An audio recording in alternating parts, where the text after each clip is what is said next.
அன்பான நண்பர்களே வணக்கம். நாம் கேட்டுக்கொண்டிருப்பது திரு இந்திரா சௌந்தரராஜன் அவர்களின் 7ஆம் சக்தி நாவல். வாசிப்பது ஸ்ரீலதா தயாளன். போன பகுதியின் தொடர்ச்சியாக. மந்திரிக்கு வேண்டிய புலிகளை பிடித்து தருமாறு ஃபாரஸ்டர் காளம்பனிடமும் கந்தையனிடமும் கேட்டபோது அதற்கு தனக்கு என்ன கிடைக்கும் என்று கேட்டு அது உறுதியா என்று கேட்டனர்.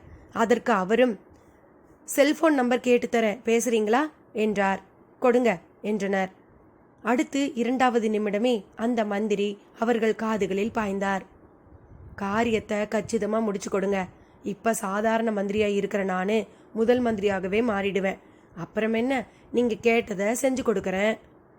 நல்லதுங்க, உங்கள் வார்த்தையை நம்புகிறோம். 1 வாரம் அவகாசம் கொடுங்க. ஒவ்வொரு புலியாக தான் பிடிக்க முடியும். முக்கியமான இடங்களில் கூண்டு வச்சு அதில் வெள்ளாட்டை உள்ளே நிறுத்தி தான் அதை மடக்கி பிடிக்கணும். ஆட்டை பார்த்துட்டு வேகமாக கூண்டுக்குள்ளே புலி வரும். அப்போ ஒரே அமுக்கி பொறவு மயக்க மருந்து தோட்டா உள்ள துப்பாக்கியால் சுட்டு அதை வெளியே எடுக்கணும். அப்புறமா நீங்கள் சொல்கிற இடத்துக்கு அதுங்களை தூக்கிட்டு வரோம் என்றனர். ஜாக்கிரதையாக செயல்படுங்கடா. இந்த விஷயம் யாருக்கும் தெரிஞ்சிடக்கூடாது. அதுலேயும் பத்திரிக்கைக்காரங்க மோப்பம் பிடிச்சிட்டா அவ்வளவுதான். ஏதோ உலகத்தையே அழிக்க யாகம் பண்ணுறதா எழுத ஆரம்பிச்சிடுவாங்க. அந்த கவலையெல்லாம் உங்களுக்கு எதுக்குங்க? எங்கள் கோரிக்கையை நீங்கள் நிறைவேற்றலினாதான் நாங்கள் பத்திரிகைகளுக்கு செல்லுவோம். காலப்பனுக்கு மந்திரியை மிரட்டக்கூட தெரிந்திருந்தது. என்னையா, எனக்கே செக்கு வைக்கிறியா? எப்படி வேணும்னா வச்சுக்கோங்க. நாங்கள் உயிரை பணையம் வச்சில்ல புலிங்களை கிட்ட பிடிக்க போகணும். சரி சரி, காரியத்தை முடிச்சுட்டு தகவல் கொடுங்க. மந்திரியோடு அவர்களின் பேச்சு ஒரு முடிவுக்கு வந்தது. செல்போனை ஃபாரஸ்டரிடம் கொடுத்தனர். பாத்தியா, நூல் பிசகாதபடி காரியத்தை முடிக்கணும். அதை பற்றி உங்களுக்கு என்னங்க கவலை? இனி எங்க பாடு வரோம். அவர்களும் விடை பெற்று சென்றனர். அந்த மலைச்சரிவு முழுக்க உயரமாய் ஒரு மரம் கூட இல்லை. இருந்ததையெல்லாம் அப்படியே பவர் ஆக்ஸாவால் தரையோடு தரையாக அறுத்து எடுத்து சென்று விட்டது. துண்டுப்பட்ட அடிப்பரப்பை பார்ப்பதன் மூலம் தெரிந்து கொள்ள முடிந்தது. மந்தி சித்தர் அவைகளை காட்டியபடியே அந்த 4 பேரையும் அழைத்து சென்றபடி இருந்தார். அடே அப்பா, எவ்வளவு மரங்களை அறுத்திருக்காங்க! முடிஞ்சாய் எண்ணி பாருங்க, கிட்டத்தட்ட 3000 மரங்க இருக்கும். எல்லாம் யாரோட வேலை? வீரப்பனை மாதிரியே இங்கேயும் ஆட்கள் இருக்காங்களா என்ன? எங்கெல்லாம் சந்தன மரங்களும் தேக்கு மரங்களும் இருக்கோ, எங்கெல்லாம் அதோட மதிப்பு தெரிஞ்ச மனுஷன் இருக்கானோ அங்கெல்லாம் இப்படித்தான் இருக்கும். இது எல்லாம் உங்களால் தடுக்க முடியாதா? நானா? அவர் அவர்களை பார்த்து அழுத்தமாய் மார்பில் கை வைத்தபடி கேட்டார். ஆமாம், ஏன் உங்களால் முடியாதா? நான் ஒரு தனி மனுஷன். ஒரு அரசாங்கத்தாலேயே முடியலை, என்னால் எப்படிப்பா முடியும்? அரசாங்கமும் நீங்களும் ஒன்றா? அப்படின்னா நான் என்ன அரசாங்கத்தை விட மேலானவனா? இல்லையா பின்ன. அரசாங்கங்கிறது எங்களைப் போல சராசரி மனுஷங்களால் ஆனது. ஆனால் நீங்கள் அப்படியா? உங்ககிட்ட இருக்கிற அந்த மாயமாக மறைகிற ஒரு வித்தை போதுமே, அதை கொண்டு நான் மாயமாக வேணும்னா மறையலாம். இந்த மரம் வெட்டிகளை எப்படிப்பா தடுக்க முடியும்? அதெல்லாம் எங்களுக்கு தெரியாது. நாங்கள் மட்டும் உங்கள் இடத்துல இருந்திருந்தா மிரட்டியே அவங்கள கொன்னுடுவோம். அப்படியா? என்ன சந்தேகமா? நீங்கள் எங்களுக்கு அந்த வித்தையை மட்டும் முதல்ல எப்படின்னு சொல்லி கொடுங்க, அப்புறம் பாருங்க. அப்போ வித்தை தெரிஞ்சா காட்டை பாதுகாப்பேன்னு சொல்கிறீங்களா? நாங்கள் மட்டும் இல்லை, இன்னைக்கு மெட்ராஸ் வந்து நீங்கள் யாரை வேணால் கூப்பிட்டு கேட்டு பாருங்க, அவங்க உயிரை கூட தருவேன்னு சொல்லுவாங்க. ஏன்னா தண்ணி இல்லாமல் அவ்வளவு கஷ்டப்படுறோம். 1 லிட்டர் தண்ணி விலை 20 ரூபா. அதிலேயும் கூட ஏராளமான போலிங்க.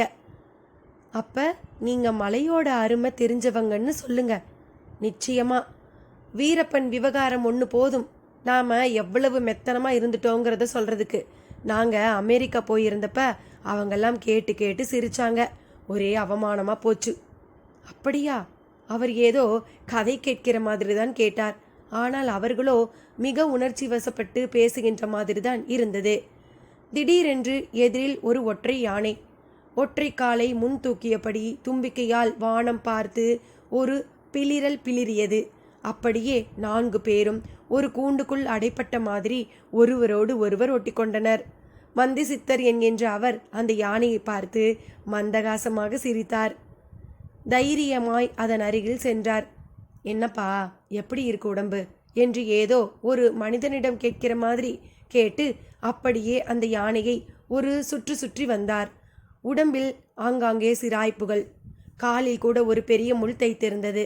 அதையும் பிடுங்கி எறிந்தார். அந்த யானையின் கண்களிலிருந்து கண்ணீர் புரண்டு வந்தது. எதுக்கு இப்ப அலற? இப்படியெல்லாம் நடக்கும்னு தான் நான் உனக்கு அந்த வித்தையை கற்றுத்தர மாட்டேன்னு சொன்னேன். ஆனால் நீ கேட்கல, இப்போ அனுபவிக்கிற. அவர் சொல்லி முடித்த மறுநொடி அந்த யானை அப்படியே அவன் முன் மண்டியிட்டது. பக்கத்தில் ஒரு பூச்செடி வளர்ந்திருந்தது. அப்படியே தும்பிக்கையை அந்த பூச்செடியில் இருந்த ஒரு பெரிய பூவை பறித்து அதை மந்தி சித்தரின் காலடியில் வைத்தது. இப்படி எனக்கு பூஜை பண்ணுறதால பிரயோஜனமே இல்லை, பொறுமையா இரு. காட்டில் யாராவது சாகாமலா போவாங்க? அப்போ பார்த்து உன்னை உள்ள நுழைஞ்சிடு. அது வரைக்கும் காத்து தான் இருந்து தீரணும். அவர் அந்த யானையை தட்டி கொடுத்து வருடி கொடுத்தும் பேசியதெல்லாம் அந்த 4 பேரையும் திருவென விழிக்க வைத்தது.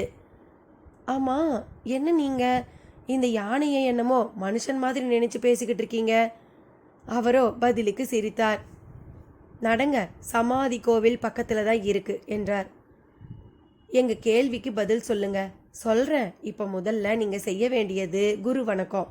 அப்போ அதுக்கு பிறகு விளக்கமாக சொல்வீங்களா? நிச்சயமா. சொன்னாதானே உங்களுக்கும் அது பயன்படும். அடர்வான காட்டுக்குள் மந்தை மந்தையாய் தலைத்திருக்கும் புதர் கூட்டங்களை விலக்கிக் கொண்டே அவர் நடந்தார். ரகுவீர் அவர் நடப்பதை பார்த்து கொண்டே நடுநடுவே பியூட்டிஃபுல், ஒண்டர்ஃபுல் என்றபடி மேகத்திட்டுகளையும் வண்ணத்து பூச்சிகளையும் ரசித்து கொண்டே வந்தான். ஒரு இடத்தில் ஒரு மரம் எரிக்கப்பட்டு கருகி கிடந்தது. அதை பார்த்த மந்தி சித்தர் திரும்பி 4 பேரையும் பார்த்தார். எரிச்சாதானே இந்த மரம் பயன்படாது? புரியல சாமி. இந்த மரத்தோட பட்டை மருந்துக்கு பயன்படக்கூடியது. அதை சுலபமாக உரிக்க முதல்ல மரத்துக்கு தீ வச்சிடுவாங்க. பிறகு தண்ணியை விட்டு அணைச்சி அப்படியே உரிச்சு எடுத்துக்கிட்டு போயிடுவாங்க. அட கொடுமையே, இப்படி கூடவா நடக்கும்? நடந்துட்டுருக்கே. ஃபாரஸ்ட் டிபார்ட்மெண்ட் என்ன பண்ணிகிட்ருக்கு? அது என்ன பண்ணும் பாவம்? பாவமா? காட்டை காப்பாத்துறது தானே அவங்க வேலை. அதை கொஞ்சம் தப்பாக புரிஞ்சுக்கிட்டு தங்களோட பதவியைன்னு அவங்க நினச்சிட்டாங்க போல இருக்குது. அவருக்கும் கிண்டல் இலகுவாக வந்தது. கூடவே கொஞ்சம் துர்நாற்றமும் வீசியது. அந்த நாற்றம் ஒரு பள்ளத்தில் இருந்துதான் வந்தது. எட்டி பார்க்கவும் கண்கள் விரிந்தன. உள்ளே வெட்டி கூறு போடப்பட்ட ஒரு யானையின் சடலம். இரத்தம் உறைந்து போய் காட்டு ஈக்கள் கும்மாளமடித்து கொண்டிருந்தது. My god! ரகு, கண்ணா, ஜகா, கொடுமையை எட்டி பாருங்க தெரியும் என்று மூக்கை சுளித்தான் பிருத்திவி. அவர்களும் எட்டி பார்த்தனர். முகத்தை சுளித்தனர். வேகமாக அந்த இடத்தை விட்டு விலகி சென்று நின்றனர். ஓ, எவ்வளவு பெரிய கொடுமை என்று பரிதாபத்தின் உச்சிக்கே போனான் கண்ணன். பரவாயில்லையே, உங்களுக்கு பரிதாபப்படக்கூட தெரியுதே. அவர் சீண்டுவது போல பேச்சை விட்டார். என்ன நீங்க எங்களை என்ன இதயமே இல்லாதவங்கன்னு நினைச்சிட்டீங்களா? கோபம் கொப்பளித்தது ரகுவீரிடம். அவரோ அசம்பந்தமாய் சிரித்தார். அது என்னன்னு தெரியல, இந்த சாமியார் சித்தர் இவங்களுக்கெல்லாம் இந்த மாதிரி சிரிக்கிறது ஒரு வழக்கமாக இருக்குது. இது ஜெகதீஷ். இந்த சிரிப்புக்கு காரணம் உங்ககிட்ட நான் பார்க்குற முரண்பாடு. முரண்பாடா? எங்ககிட்டயா? ஆமாம், நிறைய இருக்குது. எப்படி? காட்டில் நடக்கிற அக்கிரமங்களை பார்த்து ஐயோன்னு பரிதாபப்படுற நீங்கள் அந்த அக்கிரமங்களுக்கு துணை போகிற மாதிரி தானே நடந்துக்கிறீங்க. என்ன சொல்கிறீங்க நீங்கள்? நாங்கள் என்ன மரம் வெட்டினோமா, காட்டை எரிச்சோமா, மிருகத்தை கொன்னோமா? இதையெல்லாம் விட பெரிய பிழையை பண்ணியிருக்கீங்களே. புரியும்படி பேசுகிறீங்களா? நகரம் பிடிக்கலை, அங்கே ஒரே விஷப்புகைன்னு தானே என்னை போன்ற சந்நியாசத்துக்கு ஆசைப்படுறவங்க காட்டு பக்கம் வரோம். சரி, அதுக்கு என்ன? இங்கேயும் எங்களை நிம்மதியாக இருக்க விடலைன்னா எப்படி? திரும்பவும் சொல்கிறேன், நீங்கள் பேசுகிறதே புரியலை. ஒளிஞ்சிருந்து டிவியில் படம் எடுத்தீங்கல்ல, அதை சொன்னேன். இது ஒரு உலக அதிசயமாகவே. இதை வச்சு தானே உங்களையே நாங்கள் உலக அளவில் பெரிய ஆளாக ஆக்க போகிறோம்னு சொன்னோம். நானும் நீங்களும் பெரியவங்களா ஆக இந்த காடு தானே கிடச்சிச்சு. அவர்கள் 4 பேருக்கும் மீண்டும் குழப்பமாகவே இருந்தது. ஐயா, நீங்கள் புரியற மாதிரியே பேச மாட்டீங்களா? இன்னுமா புரியலை? கூடு விட்டு கூடு பாயறது, சஞ்சீவி மூலிகையால் காலத்துக்கும் உயிர் வாழறது, உடம்பு வியாதியை ஜெயிக்கிறதுன்னு பல விஷயங்கள் அந்த டிவி மூலமாக இப்போ பேசப்படுற விஷயம் ஆயிடுச்சு. ஏற்கனவே இந்த காட்டை சுயநலத்துக்காக சுரண்ட கூட்டம் ஒரு பக்கம், இப்போ இதை பார்த்துட்டு உலகம் முழுக்க இருந்து ஆராய்ச்சி தேடல்னு ஒரு கூட்டம் வரப்போகுதே. என்ன பண்ண போகிறீங்க? வரட்டும், நல்லது தானே. யாருக்கு நல்லது? வரவங்களுக்கா இல்லை காட்டுக்கா? அப்போ இதெல்லாம் ரகசியமாக தான் இருக்கணுமா? அப்படி நான் எப்போ சொன்னேன்? நீங்கள் சொல்கிறதோட அர்த்தம் அதுதானே. அதை நீ புரிஞ்சுக்கிற லட்சணத்தை பொறுத்தது. எப்படி புரிஞ்சுக்கணும் அதையாவது சொல்லுங்க. ஒரு விஷயம் காலத்துக்கும் சிரஞ்சீவியாக இருக்கணும்னா அது நம்பிக்கை, அவநம்பிக்கை இரண்டுக்கும் நடுவில் இருக்கணும். நேற்று வர இருந்த இந்த காடோட நிலை வேற, இனி இதோட நிலை வேற. ஆசை உள்ள மனிதன் கையில் சிரஞ்சீவி எல்லாம் கிடைச்சா என்னாகும்னு யோசிச்சு பார்த்தீங்களா? அப்போது பதில் ஒரு மரத்தின் மேலிருந்து வந்தது. அவ்வளவுதான். இப்போ நான் இல்லை, அப்புறம் அவனும் என்ன மாதிரி ஆகி அலைய வேண்டியது தான்.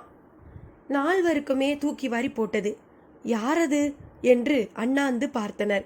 ஒருவரும் இல்லை. ஒரு கிளி மட்டும் அமர்ந்திருந்தது. அந்த கிளியா பேசிற்று? அவர்கள் கேள்விக்குள் விழ அது பறந்து வந்து மந்தி சித்தர் நீட்டிய கைவிரல்கள் மேல் அமர்ந்தது. என்ன பூவாயி, நீ இங்கே இருக்கியா? ஆமாம் சாமி, ஆமாம். யார் இவங்க? உன்னை போலதான். என்ன போலதானா? நம்ம சம்மங்கி சித்தர் சன்னதிக்கு வந்துக்கிட்டு இருக்காங்க. கூடு விட்டு கூடு மாறும் விஷயத்தை பற்றி தெரிஞ்சுக்கணுமா? வேணாம், அஜுஜோ, வேணாம் வேணாம். அந்த கிளி சிறகுகள் படபடக்க அலறியது. ரகுவீர் கேமராவில் அது பேசுவதை பதிவு செய்ய விரும்பியவன் போல அதற்காக கேமராவை எடுக்க விருந்தினர் மாளிகை நோக்கி ஓடத் தொடங்கினான். நில்லு! பெரிய குரலில் மந்தி சித்தர் அவனை தடுத்தார். அவனும் நின்றான். எங்க போற? கேமரா எடுக்க. இனி நீ அதை தொடவே கூடாது. ஐயோ, ஒரு கிளி பேசுது, எவ்வளவு பெரிய விஷயம். இதை படம் பிடிக்க வேண்டாமா? வேண்டாம், அது பெரிய விஷயம் இல்லை, ரொம்ப சாதாரண விஷயம். அது சரி, ஏன் வேண்டாம் வேண்டாம் வேண்டாங்குது? நானே சொல்கிறேன். சராசரி மனுஷங்க அதுக்குண்டான ஆசா பாசங்களோடு இருந்துக்கிறது தான் நல்லது. அதிகம் ஆசைப்பட்டா அப்புறம் என்ன மாதிரி தான்னு அந்த கிளி சொல்லுது. அப்படின்னா இந்த கிளிக்குள்ளே இருக்கிறது பூவாயி, உங்களை போல ஆசைப்பட்ட ஒரு மானிட பெண். சம்மங்கிநாதருக்கு தினமும் பூ போட்டு அர்ச்சனையே பண்ணுறவ. அவர் ஒரு முறை ஏகாந்தமாக இருந்தப்ப என்ன வரம் வேணும் கேளுனாரு. எது வேணும்னாலும் தருவீங்களான்னு மடக்கினவ நல்லா மாட்டிக்கிட்டானா எப்படி? அவர்கிட்ட கூடு விட்டு கூடு மாற்றம் பயிற்சியை சொல்லி கொடுக்க சொன்னான். வாக்கு தவறிட்டோங்கிறது யாரும் சொல்லிடக்கூடாதுன்னு அவரும் சொல்லி கொடுத்துட்டாரு. அதை பரிச்சு செய்து பார்க்க ஒரு அடிபட்டு கிடந்த கிளி உடம்புல நுழைஞ்சா. அந்த சமயத்தில் அவ உடம்ப இந்த காட்டில் திரியிற வேங்கப்புலி ஒன்று விழுங்கிடுச்சு. அன்னையிலிருந்து தனக்கேற்ற உடம்பு கிடைக்காம அலைஞ்சிக்கிட்டு இருக்கா. மந்தி சித்தர் சொல்ல சொல்ல அவர்களுக்கு ஏதோ சிறுவர் கதை கேட்ட மாதிரி தான் இருந்தது. ஆனாலும் இந்த நிஜங்களுக்கு தான் என்ன ஒரு சக்தி? அந்த கிளி விசும்பி விசும்பி அழுதது. அழாதே, உனக்கு விமோச்சனம் பிறக்கும், நான் இருக்கேன்ல. அவர் தேற்றினார். அதுவும் அடுத்த நொடி அவர் பிடியிலிருந்து எகிரி வானத்தில் பறக்க ஆரம்பித்தது. நால்வர் முகத்திலும் ஈயாடவில்லை. நள்ளிரவு. வானில் ஜரிகையை தூவினாற் போல நட்சத்திர புள்ளிகள்.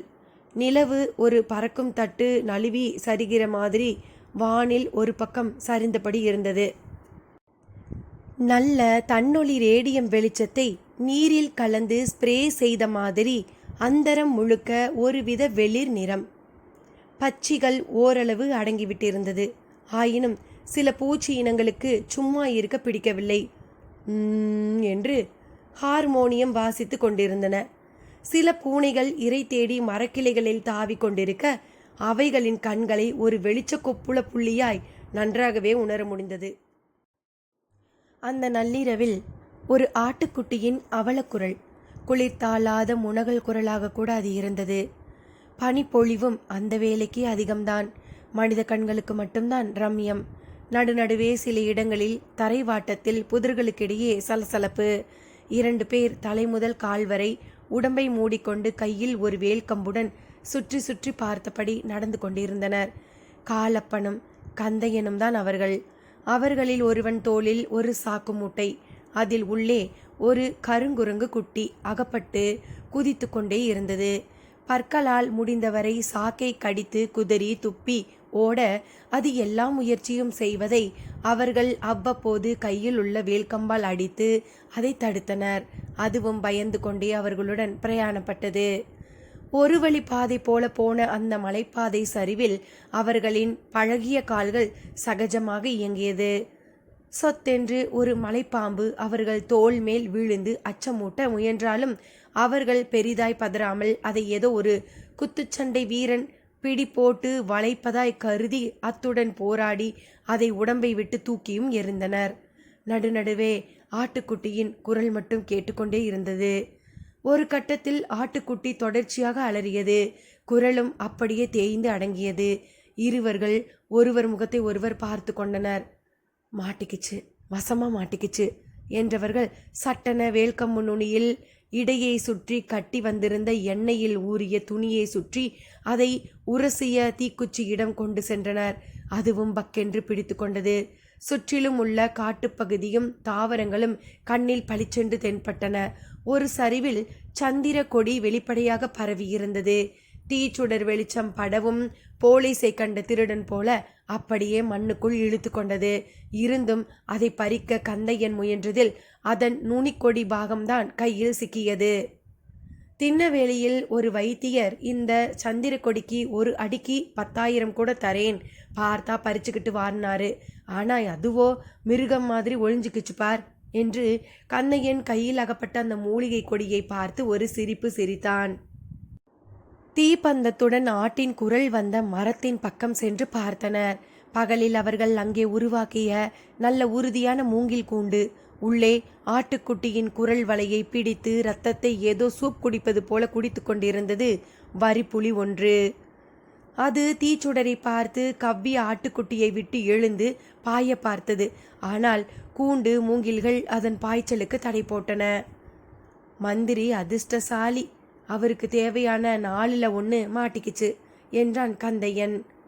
சாக்கு பையில் இருந்த கருங்குரங்கு தலையை எப்படியோ வெளியே நீட்டி பார்த்தது. நொட்டென்று அதன் தலைமேல் ஒரு அடி அடிக்கவும் உள்ளே இழுத்து கொண்டது. திடீரென்று ஒரு மிலான் மான் புதர் ஒன்றிலிருந்து அவர்கள் எதிரில் தலை தெறிக்க ஓடத் தொடங்கியது. இதெல்லாம் இரவு வேட்டையில் சகஜமான காட்சிகள். விட்டுட்டோமே விட்டுட்டோமே என்று அந்த மானுக்காக கைகளை குத்தி பிசைந்து கொண்டான் காலப்பன். சம்மங்கிநாதர் சமாதி கோவில். சூரிய உதயத்தில் பளிச்சென்று தெரிய சரிவில் மேலேறும் நிலையில் சுட்டி காட்டினார் மந்தி சித்தர். விடிய விடிய நடந்ததுல கோயில் வந்துடுச்சு பாருங்க என்றார். அவர்களும் பார்த்தார்கள். கணத்துல போட்டுக்கோங்க. அவர்கள் சிரித்தனர். உங்க படிச்ச திமுறை இங்க காட்ட வேணாம். குரு அனுகிரகம் இல்லைனா எந்த வித்தையும் வசப்படாது அவர் மிரட்டினார். அவர்களும் அசட்டியாக கன்னத்தில் போட்டுக்கொண்டனர். கோயில் காப்பாளர் நம்பிராஜன் கோயிலை சுற்றி வளர்ந்திருக்கும் பூ செடிகளில் பூ பறித்தபடி இருந்தார். நால்வரோடு மந்தி சித்தர் வருவதை பார்க்கவும் சிரித்தார். அவர்களும் நெருங்கினார்கள். வாங்க சாமி. வந்தேன். இந்த ஜீவர்கள்லாம் யார்? நம்பிராஜன் கேட்ட விதமே வித்தியாசமாக இருந்தது. 4 பேரும் 4 வேதம் மாதிரி. அந்த தத்தாத்திரேய சுவாமி 4 நாயோட சுத்தின மாதிரி நான் இவங்களோட சுத்திக்கிட்டு இருக்கேன். அப்ப இவங்க பரம சிஷ்யர்கள்னு சொல்லுங்க. மந்திசாமி சிரித்தார். 4 வரையும் பார்த்து நான் நில்லுன்னு சொல்ற வரைக்கும் நிற்காம இந்த கோவிலை சுத்தி பிரதட்சணமா வரணும் என்றார். அவர்கள் முதலில் மறுப்பாக பார்த்தனர். பிறகு மறுத்தால் ஏதாவது சொல்வார் என்று பயந்து சரி என்று சம்மதித்தனர். முதல்ல போய் அதோ அந்த அருவி பாதையில குளிச்சுட்டு வாங்க பார்ப்போம். அவர்களும் ஓடினர். குளித்தனர். உச்சந்தலை நனையணும், அப்பதான் சப்த நாடியில ஒரு வேகம் கிடைக்கும். அவர்களும் உச்சந்தலை நனைய ஓடும் நீரில் மூழ்கி எழுந்தனர். அப்படியே ஈரம் சொட்ட சொட்ட ஓடி வந்தனர். நிற்கக்கூடாது. குருவே நமக, குருவே நமக, குருவே நமகன்னு சொல்லிக்கிட்டு ஓடுங்க பார்ப்போம். அவர்களும் மறுக்கவில்லை.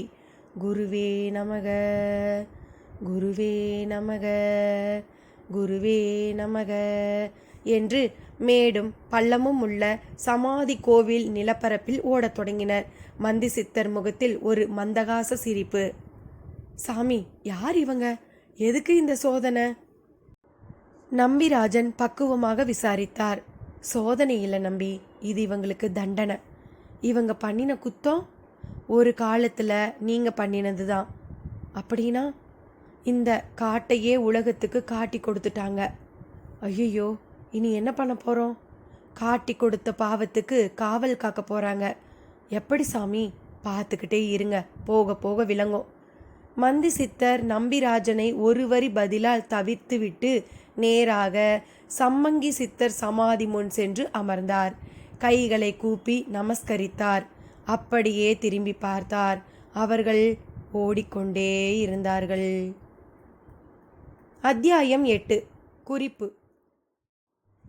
உலகின் தலை சிறந்த அறிவாளிகள் என்று போற்றப்படுபவர்கள் கூட அவரவர் மூளையின் மொத்த திறனில் 10ல் 1 பங்கைத்தான் உபயோகித்து கொள்ள முடிகிறது. மீதமுள்ள 9 பங்கு வீணே முடங்கி கிடக்கிறது. ஓரளவு மூளை திறனை கொண்டே மனிதன் இவ்வளவு மகத்தான செயல்களை செய்ய முடிகிறது என்றால், முழு அளவு மூளையையும் பயன்படுத்தி கொள்ள முடியுமானால் மனிதனால் செய்ய இயலாத விஷயங்கள் என்று எதுவுமே இல்லாமல் போய்விடும். இந்த பிரபஞ்ச ரகசியங்கள் அனைத்தையும் அறிந்து கொள்ள முடியுமல்லவா? இப்படி இயங்காத மூளையின் பகுதிகளை இயக்க வைப்பதற்கு பெயர்தான் குண்டலினி யோகமாகும். இந்த பிரபஞ்சம் முழுவதும் இயங்குவதற்கு ஆதாரமான சக்தியைத்தான் குண்டலினி சக்தி என்கிறோம். இதையே பிராணன் என்றும் கொள்ளலாம். விஞ்ஞானிகள் நம் உடல் இயக்கத்தையெல்லாம் ஒரு வகை உயிர்ப்புள்ள மின் சக்தியால் தான் நடைபெறுகிறது என்கிறார்கள். ஆனால் நம் முன்னோர்கள் சித்தர்களும் யோகிகளும் நம் உடல் சக்தி குண்டலினி சக்தியின் சிறு துளியினால் இயங்குகிறது என்று கூறுகிறார்கள். அடிப்படையில் அதுவும் இதுவும் ஒன்றுதான் என்று புரிகிறதல்லவா? பதஞ்சலி முனிவரும் திருமூல நாயனாரும் குண்டலினி யோகம் பற்றி தெளிவாக விளக்கியுள்ளனர். இதை கடைபிடித்ததனால்தான் சித்தர்களும் தவயோகிகளும் நெடுங்காலம் நோய் நொடியின்றி வாழ்ந்தனர்.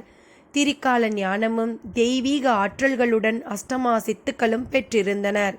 அதை தேவைப்படுவோருக்கு உபதேசிக்கும் குருவருளும் பெற்றிருந்தனர். சித்துக்களை ஒருவருக்கு ஒரு கணத்தில் கூட கற்றுத்தரும் வல்லமை பெற்ற பல சித்த புருஷர்கள் இன்றும் உள்ளனர். இனி கதைக்குள். 6 மாதங்களுக்கு பிறகு கிரீச்சிட்டு நின்ற காரில் இருந்து கதிர் டிவியின் சீஃப் ரிப்போர்ட்டர்களில் ஒருவனான டொமினிக் இறங்கினான். இடத்துக்கு பக்கத்திலேயே காரியார் மலைத்தளம் உங்களை வரவேற்கிறது என்று ஒரு பெரிய போர்டு. அதை பார்த்தபடியே செக் போஸ்ட் நோக்கி நடந்தான். 4-5 ஆபீசர்கள், போலீஸ் அதிகாரிகள் கண்ணில் பட்டனர். டொமினிக் அவர்களிடம் சென்று தன் ஐடி கார்டை காட்டினான். ஓ, ரிப்போர்ட்டரா? உங்களுக்கு இப்போ என்ன வேணும் கேட்டனர். இந்த மலைக்காட்டுக்குள்ள ஃபாரஸ்ட் டிபார்ட்மெண்ட் ஆட்களாலேயே போக முடியலையாமே, எப்படி? வேட்டி எடுக்க வந்திருக்கீங்களா? ஆமாம், புலிகளோட தொந்தரவு அதிகமாக இருக்குன்னு கேள்விப்பட்டேன். இதுவரை 14 வெளிநாட்டுக்காரங்க, 23 உள்நாட்டு ஆட்கள், அதில் மந்திரியில் இருந்து ஃபாரஸ்டர் வரை பலரை அடித்து கொன்னுடுச்சாமே. அதை உங்களால் வேட்டையாட முடியலையா? சாரி, உங்கள் கேள்விக்கெல்லாம் பதில் சொல்கிற நிலையில் நாங்கள் இல்லை. இன்னைக்கு மத்திய புலனாய்வு துறையில் இருந்து வர்றாங்க. நீங்கள் நாளைக்கு வாங்க, விரிவாக பேசலாம். அவங்க வந்து என்ன பண்ண போகிறாங்க? அந்த புலிகளை எப்படி சுட்டு கொள்றதுன்னு பேச போகிறீங்களா? இப்போ எந்த கேள்விக்கும் எங்களால் பதில் கூற முடியாது, நீங்கள் கிளம்புங்க, அதிகாரிகள் கத்தரித்தனர். நீங்கள் வேற சும்மா இல்லாமல் உங்கள் டிவியில் வேற இந்த மலை சாமியாருங்களை இருக்கிறத பற்றி அவங்க இருக்காங்க, இவங்க இருக்காங்க, கூடு விட்டு கூடு பாயிறாங்க, அப்படி இப்படின்னு என்னத்தை எல்லாமோ ஒளிபரப்பிட்டீங்க. அதனால் எங்களுக்கு எவ்வளவு இடைஞ்சல் தெரியுமா? அந்த அதிகாரிகளில் ஒருவர் பெரிய அளவில் வருத்தப்பட்டு கொண்டார். அரிய விஷயங்களை சொல்கிறது தானே மீடியாவோட வேலை, அவனும் திருப்பி கேட்டான். ஆனால் அதனால் இங்கே எவ்வளவு பேர் வந்து இறந்து போயிட்டாங்க தெரியுமா? அது எப்படி இவ்வளவு நாளாக இல்லாமல் இப்போ மட்டும் இப்படி புலிங்க தாக்குதல் நடத்துது? திரும்ப உங்கள் பேட்டியை ஆரம்பிச்சிடாதீங்க, கிளம்புங்க. அப்புறம் நாங்கள் அதை சொன்னோம் இதை சொன்னோம்னு அதில் வேற ஏதாவது சிக்கல் வரப்போகுது. அவர் பயப்படவும் செய்தார். டொமினிக்கு ஏமாற்றமாக இருந்தது. காரை நோக்கி திருப்பி நடந்தான். கார் அருகே அந்த பலியர் இனத்தை சேர்ந்த பசு நின்று கொண்டிருந்தான். சாமி, என்னப்பா, என்ன வேணும் உனக்கு? வாங்க, தெரியும். எங்க? அட வாங்க சொல்கிறேன். இல்லை, நீ யாரு? உனக்கு என்ன வேணும்னு சொல்லு முதல்ல, அப்புறம் வரேன். எனக்கு எதுவும் வேணாம். உங்களுக்கு தான் இந்த மலையில் என்ன நடக்குதுன்னு தெரியணும். அதிலேயும் குறிப்பா புலிங்களோட வேட்டைக்கு காரணம் தெரியணும்ல. அவன் சரியான இடத்தில் வளைத்து பிடிக்க டொமினிக்கு முதுகெலும்பில் ஊசி ஏறியதைப் போல நிமிர்ந்தான். தைரியத்தை வரவழைத்து கொண்டு அவன் பின்னே நடந்தான். அவன் ஒரு ஒற்றையடி பாதை வழியாக மலை மேல் ஏறினான். வாங்க, பயப்படாம வாங்க என்று அழைத்தபடியே முன்னால் சென்றான். வெகு தூரம் நடக்க வேண்டி இருந்தது. மூச்சிறைத்தது. வியர்வை ஆறாக ஓடி வந்து கண்களை இருட்டி தள்ளியது. நடுவில் திரும்பிவிட டொமினிக் முயன்ற போதெல்லாம், வாங்க, பெரிய விஷயம் தெரியணும்னா பெரிய அளவில் கஷ்டப்பட்டு தான் தீரணும் என்று சமாதானப்படுத்தி இழுத்துச் சென்றான். ஒரு வழியாக ஒரு பள்ளத்தாக்கு போன்ற இடம் வந்தது. அதில் ஒரு மூங்கில் குடிசை. குடிசையை ஒட்டி சங்கீத சப்தத்துடன் மலை அருவியின் பாய்ச்சல் பார்க்க ரம்யமாக இருந்தது. அதில் ஒரு மணல் திடல். அந்த திடலில் 4 புலிகள், ஏதோ 4 நாய்கள் ஒன்றுடன் ஒன்று கட்டி தழுவி விளையாடி கொண்டிருக்கிற மாதிரி விளையாடி கொண்டிருக்க, அருகில் காட்டில் பாறை ஒன்றின் மேல் மந்தி சித்தர். டொமினிக்கும் பசுவும் வரவும் நிமிர்ந்தார். அந்த 4 புலிகளும் கூட டொமினிக்கை பார்த்துவிட்டு ஒரே பாய்ச்சலாக அவனை நோக்கி ஓடி சென்றன. அவர் உடனே, ரகுவீர், கண்ணா, போ பின்னால. ஜெகதீஷ், பிருத்வி, நீங்க அப்படியே அங்கேயே நிக்கணும் என்றார். அந்த புலிகளும் அப்படியே நின்றன. டொமினிக்கு பலத்த ஆச்சரியம். வாப்பா, மந்தி சித்தர் வரவேற்றார். நீங்க?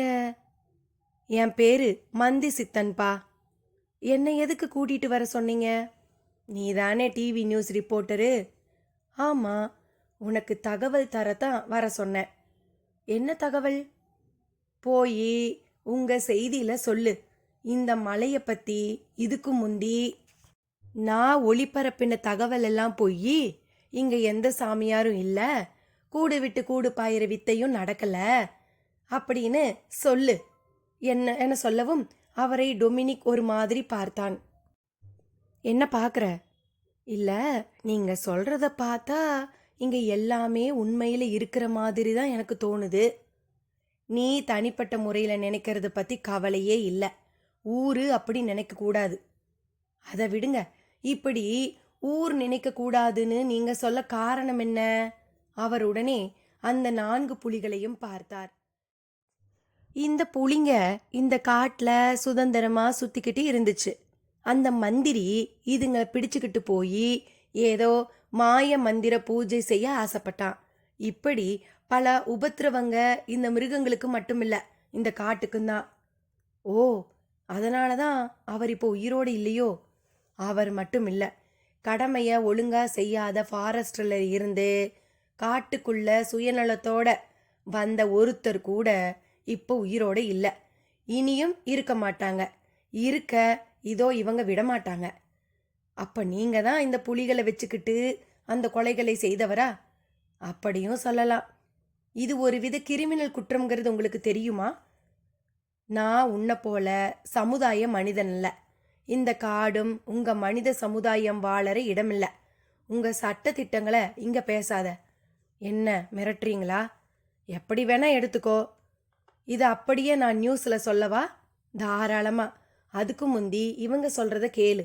அவர் புலிகளை பார்த்தார். அதில் ஒன்று பேசியது. மிஸ்டர் டொமினிக், நீங்க டெலிகாஸ்ட் பண்ணின கூடு விட்டு கூடு மாறுவது பத்தின கேசட் எங்களோடது தான். அது நாங்க எடுத்தது தான். அதை தொடர்ந்து காட்டுக்கு வந்த நாங்க இந்த காட்டில் நடந்த பல அநியாயங்களால இப்படி ஆயிட்டோம். கூடு விட்டு கூடு மாறும் பயிற்சி எடுத்த நாங்க மந்திரி தனக்கு தேவைன்னு பிடிச்சுக்கிட்டு வர சொன்ன மயங்கின புலிகளை பார்த்து அதுக்குள்ளார பூந்து எங்க பயிற்சியை பரிசோதிச்சோம். இப்போ நாங்கள் வெளியே வர தெரிஞ்சாலும் எங்கள் உடம்புகளை இவர் ஒளிச்சு வச்சிருக்கிறதால வர முடியாமல் தவிச்சுக்கிட்டு இருக்கோம். அதே சமயம் நீங்கள் ஒளிபரப்பின செய்தியால் இந்த காட்டுக்கு ஏற்பட இருந்த பாதிப்புகளையும் ஏற்கனவே மந்திரி ஃபாரஸ்டர் இவங்களால் ஏற்பட இருந்த பாதிப்புகளையும் நீங்கிட்டோம். இனியும் இப்படி நினைச்சு யார் வந்தாலும் அழிவாங்க. அதே சமயம் நாங்கள் திரும்ப மனிதர்களாக மாறி வரணும்னா அது இந்த காடு பழைய நிலைக்கு திரும்புறதுல தான் இருக்குது. பரபரப்பாக செய்தி போட்டு நீங்கள் எங்களை காலமெல்லாம் புலியாகவே இருக்கும்படி செய்திடாதீங்க. அதே சமயம் இவர் காட்டை காப்பாற்ற நினைக்கிறதையும் கொச்சப்படுத்திடாதீங்க. பரபரப்புக்கும் காசு பணத்துக்கும் ஆசைப்பட்டு தான் நாங்கள் இப்போ இப்படி ஆயிட்டோம். நீங்களும் ஆயிடாதீங்க. டொமினிக் புலியில ஒருவனாக திகழும் ரகுவீரின் பேச்சை கேட்டு ஸ்தம்பித்திருந்தான். அவனிடம் பேச்சு மூச்சில்லை. காண்பது கனவா நனவா என்கின்ற சந்தேகம் வேறு. அப்படியே ஸ்தம்பித்து நின்றான். இனி டொமினிக் செய்ய வேண்டிய கடமையை சரியாக செய்வான் என்று நம்புவோம். சில செயல்கள் நமது அறிவுக்கு எட்டியவையாக இருப்பினும் அது மர்மமாக இருப்பதே காட்டுக்கும் நாட்டுக்கும் நல்லது. என்ன நண்பர்களே, இந்த 7ஆம் சக்தி உங்களை மகிழ்வித்ததா, சிந்திக்க வைத்ததா? இதைத் தொடர்ந்து விரைவில் 8ஆம் சக்தியில் சந்திப்போம். நன்றி, வணக்கம்.